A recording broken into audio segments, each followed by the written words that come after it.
शुभ सकाळ फॅमिली. गावाकडचा अस्सल स्वाद या यूट्यूब चॅनलमध्ये मी आपलं खूप खूप मनापासून स्वागत करत आहे. तर आपण आपल्या चॅनलवरती गावाकडे बनवलेल्या पारंपरिक पद्धतीच्या रेसिपी आणि गावाकडचा खूप सुंदर असा निसर्ग दाखवत असतो. तर गावाकडच्या पद्धतीच्या रेसिपी आणि गावाकडचा खूप सुंदर असा निसर्ग पाहण्यासाठी प्लीज प्लीज आपल्या चॅनलला लाईक, शेअर आणि सबस्क्राईब करा.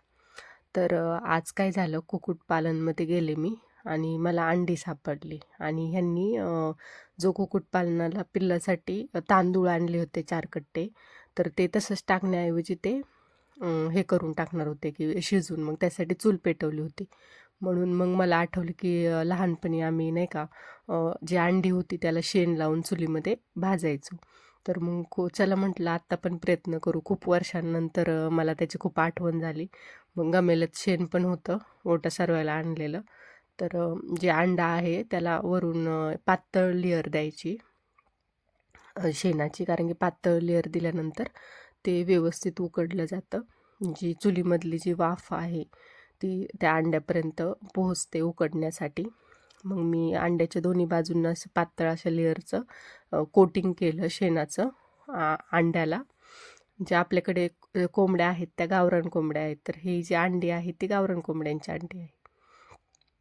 आणि मग ते पूर्ण कवर केलं शेणाने अंड्यांना आणि मग अंडी घेऊन चुलीकडे गेले आणि चुलीमध्ये थोडं असं उकरावं लागतं ते अंडे पुरण्यासाठी.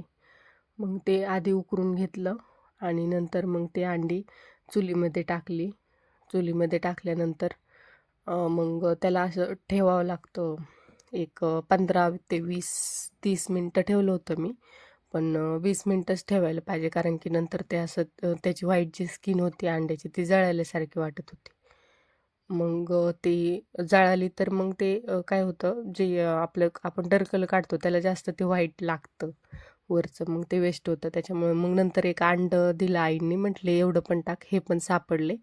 मग तिन्ही अंडी घेतली आणि मग हारामध्ये पुरली ती अंडी.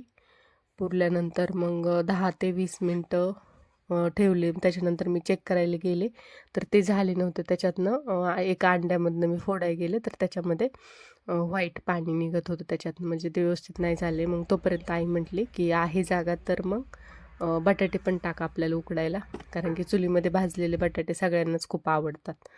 मग मी अंडी पण पुरली त्या हारामध्ये आणि बटाटे पण पुरून घेतली. जी अंडे आपण पुरतो तेव्हा जेव्हा खड्डा करतो तेव्हा खालच्या साईडने पण थोडा हार ठेवावा लागतो आणि वरच्या साईडने पण, म्हणजे दोन्ही साईडने जेव्हा आपण हाराने कवर करतो जी आपल्याला गोष्ट, वांग बटाटा काय जे भाजायचे ते, तर मग ते व्यवस्थित पुरलं जाते आणि दोन्ही साईडनी भाजलं जातं.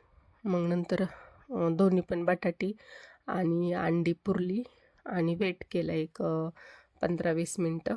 मग 15-20 मिनटांनी पाहायला आले तर मग जी आपली अंडी होती ती उकडली होती असं मला वाटलं, पण ती त्याच्यातनं व्हाईट पाणी निघाल्यामुळे ते उकडलेलं नव्हतं. मग मी परत एक 5-10 मिनटं परत ठेवले. मग तोपर्यंत आपले बटाटे हे उकडले होते. मग उकडलेले बटाटे मी चुलीतनं काढले आणि मग त्याच्यावरचं जे काळं आहे ते असं आपटून आपटून ते काढून घेतलं. नंतर मग ते जेवढं आपण त्याच्यावरचं ते काळं काढू तेवढं ते हे होतं, म्हणजे क्लीन होतं. कारण की आपण बटाट्याचं भरीत करताना त्याच्यावर जर चुलीत भाजलेलं असेल तर त्याच्यावरची साल आपण काढत नाही.